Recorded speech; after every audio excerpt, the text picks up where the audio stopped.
Hello friends, Hindi साहित्य वाला के ऑनलाइन प्लेटफॉर्म पे आप लोगों का स्वागत है। आज हम लोग इतिहास विषय के अंतर्गत पढ़ रहे थे वैदिक काल, और वैदिक काल में हम लोगों ने उत्तर वैदिक सामाजिक संरचना पर हम लोग चर्चा कर चुके थे। आज हम लोग उत्तर वैदिक कालीन राजनीतिक संरचना पर चर्चा करेंगे। तो हमारा टॉपिक आज का लेटर वैदिक पीरियड में राजनीतिक संरचना। तो देखिए, जैसे हमने देखा कि ऋग वैदिक काल में राजनीतिक संरचना में कोई खास बदलाव नहीं था, जनजातीय समाज था और कबीले के रूप में था।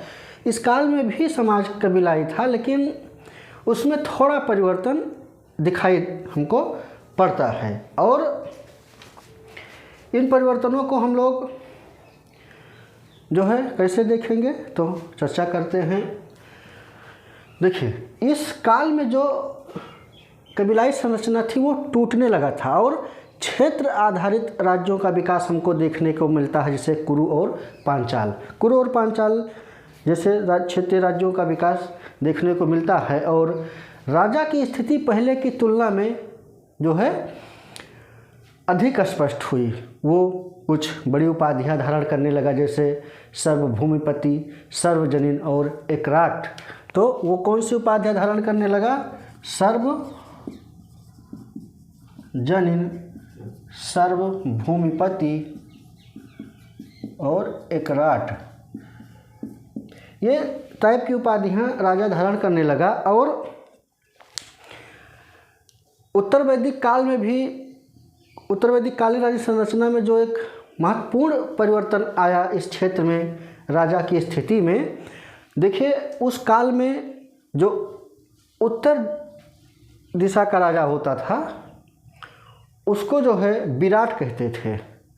पूर्व दिशा में सम्राट और पश्चिम दिशा में सौराट, दक्षिण में भोज और मध्य में जो होता था वो राजा की, उसको राजा कहा जाता था। और समुद्र पर्यंत पृथ्वी के शासक को एकराट कहा गया है, जैसे अथर्ववेद में भी एकराट को सर्वोच्च शासक माना गया है। तो देखिए, ये जो हमने अभी आपको बताया ये बहुत इम्पॉर्टेंट है। क्वेश्चन जो है मिलान करने वाला पूछ लेता है कि ये देखिए, ये उत्तर है, ये दक्षिण है, ये पूरब है और ये पश्चिम है। उत्तर दिशा में जो राजा होता था वो क्या कहलाता था? विराट। पूर्व दिशा वाला सम्राट, पश्चिम में सौराट, दक्षिण का भोज, और जो मध्य में होता था वो राजा की उपाधि धारण करता था। ये उपाधियां हैं राजा की। और हमने बताया कि जो सर्वोच्च शासक या समुद्र पर्यंत पृथ्वी का शासक होता था वो एकराट की उपाधि धारण करता था। ये सर्वोच्च शासक था। अथर्ववेद में भी एकराट को सर्वोच्च शासक कहा गया है। इस काल में जो है ऐत्रेय ब्राह्मण में राजा की नवीन अवधारणा या राजत्व की नवीन विचारधारा सामने आई। और इस काल में जो है राजपद के साथ कुछ महत्वपूर्ण यज्ञ भी जुड़ गए, जैसे राजसूय, वाजपेय और अश्वमेघ यज्ञ जो है राजत्व की अवधारणा में जुड़े। और इसी कारण राजा की प्रतिष्ठा पहले की तुलना में अब बढ़ गई थी। और जो ये यज्ञ थे ये राजा की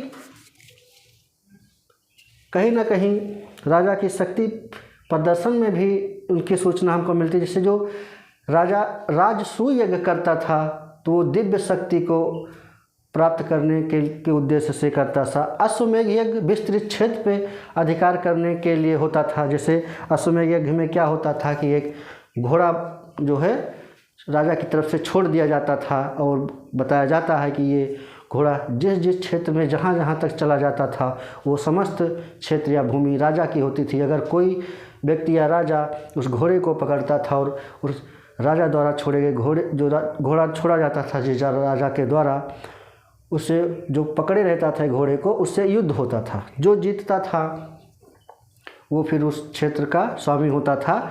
और वाजपेय यज्ञ राजा अपने जो उनके बीच के लोग थे उनसे श्रेष्ठ दिखाने के उद्देश्य से जो है राजा राजसूय यज्ञ वाजपेय यज्ञ करता था। तो जो है वाजपेय यज्ञ राजा अपने जनों से श्रेष्ठ दिखाने में संपन्न करना था।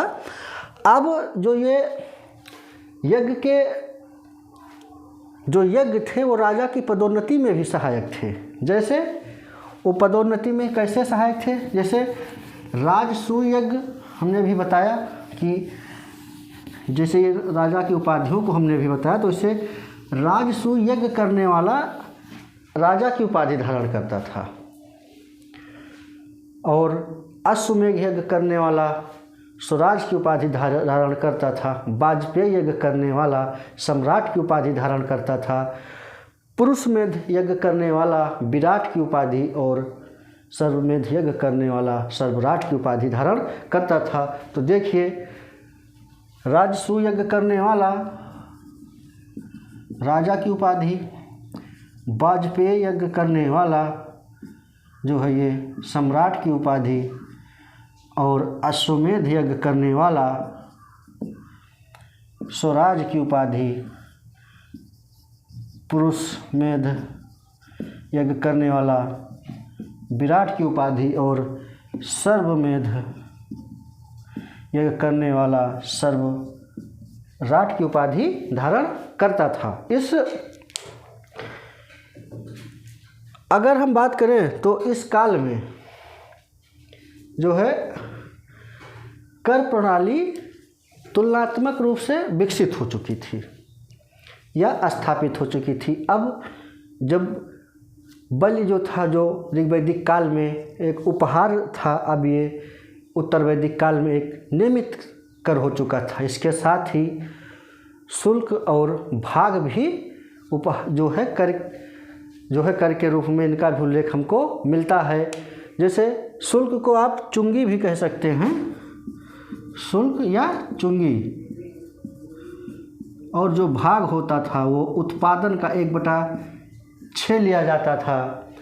और इस काल में उत्तर वैदिक काल में कबालाई संरचना टूटने लगी थी और जो कबीलाई संस्थाएं भी थी वो भी टूटने लगी थी। जैसे शतपथ ब्राह्मण में हमको सूचना मिलती है कि सभा और समिति का तो उल्लेख मिलता है, लेकिन इनका महत्व कम हो गया था और विदथ और गढ़ जैसी संस्थाएं ये विलुप्त हो चुकी थी। जैसे कि इन संस्थाओं का वैदिक काल में काफ़ी महत्व था, लेकिन इस काल में संस्थाएं कमज़ोर हो गईं और जो विदथ गढ़ जैसी संस्थाएं थीं इनका अस्तित्व हमको देखने को नहीं मिलता है। और जैसा हमने देखा ऋग्वैदिक काल में जो कोई अस्थायी सेना या नौकरशाही का विकास नहीं हुआ था, अपने ही जन या रक्त संबंधियों से ही सेना के में सम्मिलित होते थे, जिनको मिलिशिया कहा जाता था। इस काल में भी रक्त संबंध से इतर नौकरशाही अस्थायी सेना का विवरण हमको नहीं मिलता है, फिर भी अधिकारियों की एक लंबी सूची हमको देखने को मिलती है। और जो ये अधिकारी थे वो प्रथम श्रेणी के अधिकारी थे। तैत्तिरीय संहिता और शतपथ ब्राह्मण में हमको जो है अधिकारियों की सूची मिलती है, 12 अधिकारियों की सूची मिलती है जिन्हें हम रत्निन कहते हैं। देखिए, ये जो तैत्तिरीय संहिता और शतपथ ब्राह्मण में अधिकारियों की सूची मिली है, पुरोहित जिसमें आप ब्राह्मण जिसको कहते हो, उसके बाद सेनानी,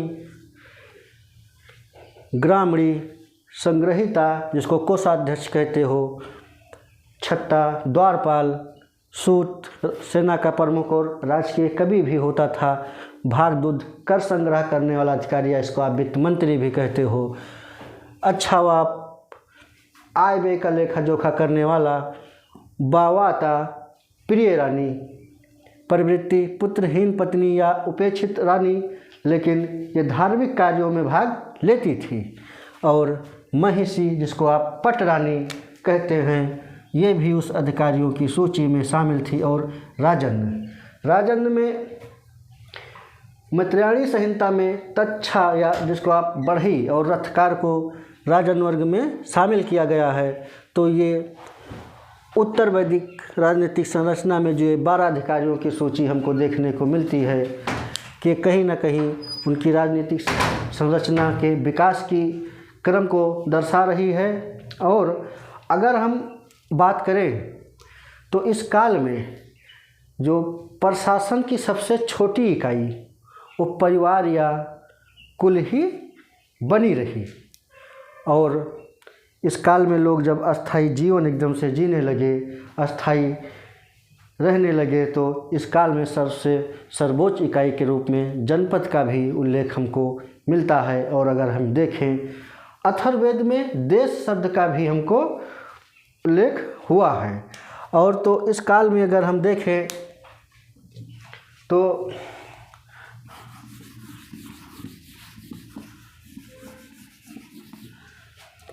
जो प्रशासनिक इकाइयाँ हैं कुल,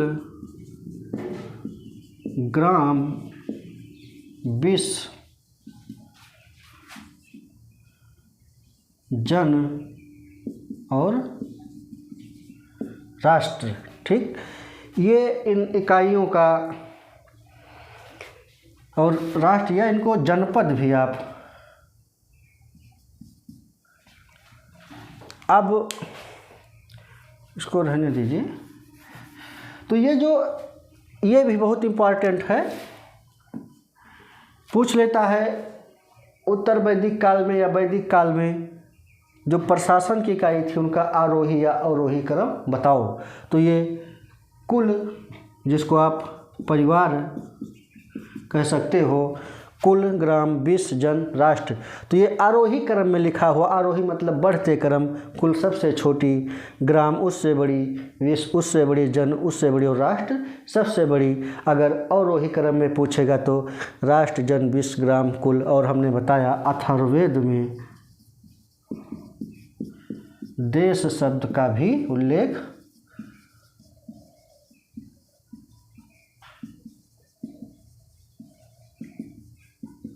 हुआ है। अब हम लोग नेक्स्ट क्लास में पढ़ेंगे उत्तर वैदिक कालीन आर्थिक संरचना के विषय में। आज हम लोगों ने राजनीतिक संरचना पे चर्चा की। अब नेक्स्ट क्लास में आर्थिक संरचना पे चर्चा करेंगे। उसके बाद धर्म को पढ़कर आगे नए टॉपिक्स पे चर्चा करेंगे। फिर आज के लिए इतना ही, धन्यवाद।